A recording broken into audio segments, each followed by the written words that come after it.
In the heart of Ogunwa Valley lay the quiet village of Ilera, a place where the land was generous and the people lived in harmony with nature.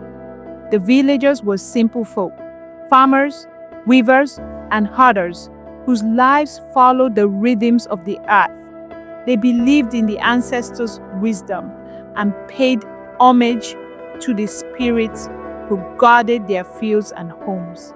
I was a young man then, barely past my 18th season, working on my father's yam farm. Life was predictable, peaceful even, but everything changed the year Adunni, Baba Akin's daughter, became the bride of a stranger. Adunni was a gentle soul, beautiful in a way that was not just skin deep.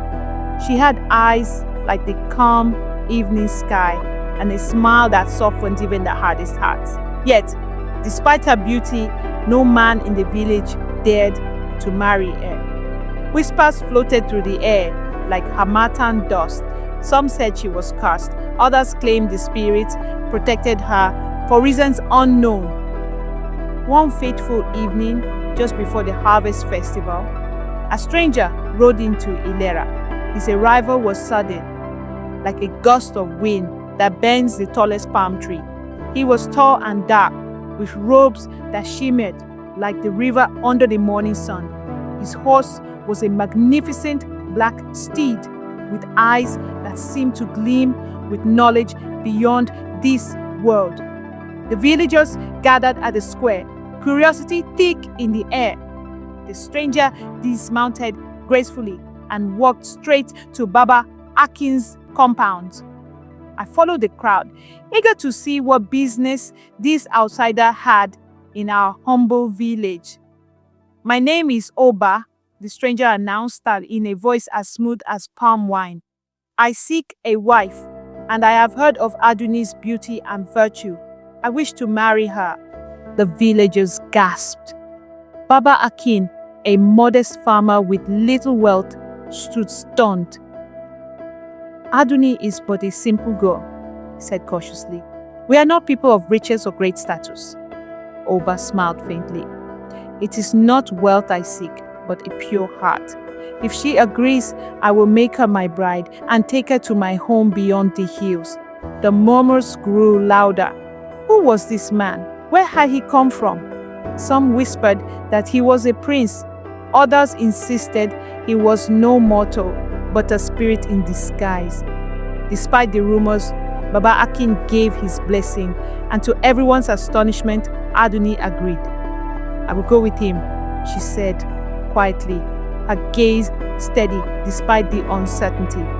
The wedding was a spectacle the likes of which Ilera had never seen. Oba provided everything: silken fabrics, dazzling beads, and enough food to feed the entire village for days.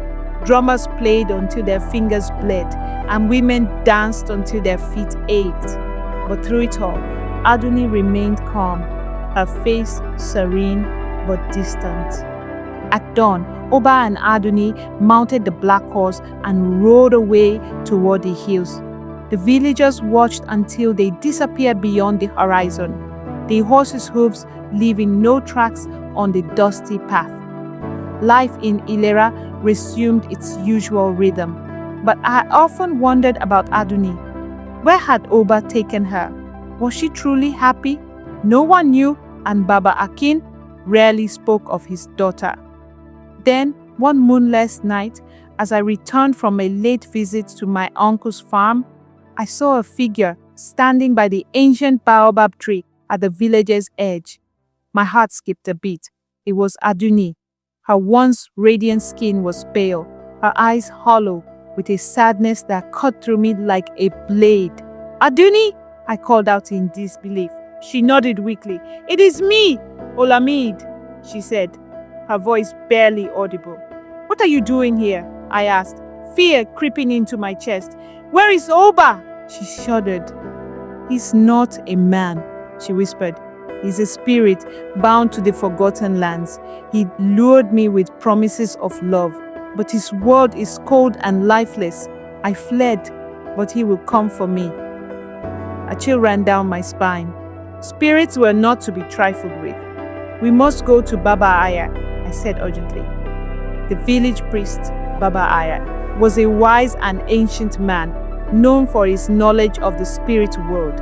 He listened intently as Adunni recounted her ordeal. "This is a grave matter," Baba Aya said solemnly. "Oba is a guardian of the forgotten lands. Your marriage bound your souls, and that bond cannot be broken easily." "But there must be a way," I insisted.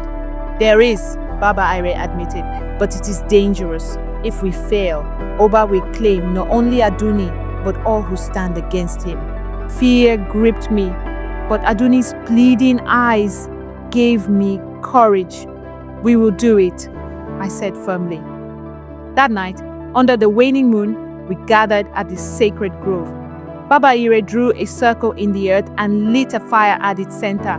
He sprinkled sacred herbs into the flames, and thick smoke rose, filling the air with a pungent scent. "Step into the circle," he commanded Adunni.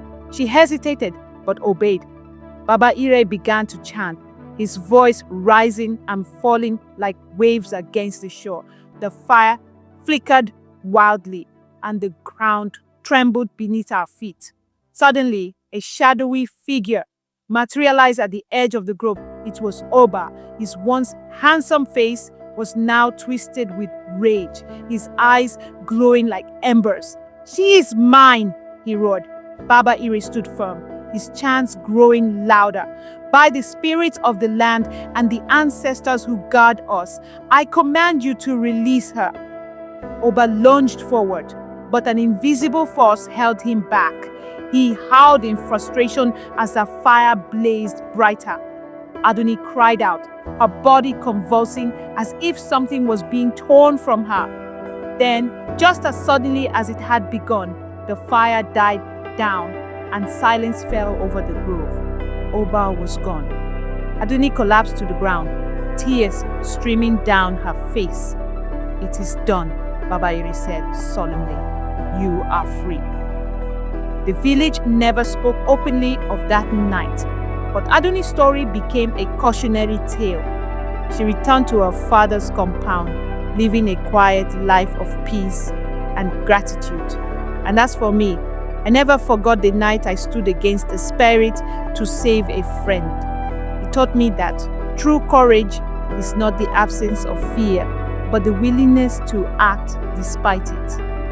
Even now, when the wind howls through the trees, I sometimes wonder if Oba still lingers, waiting for another bride to wander beyond the hills.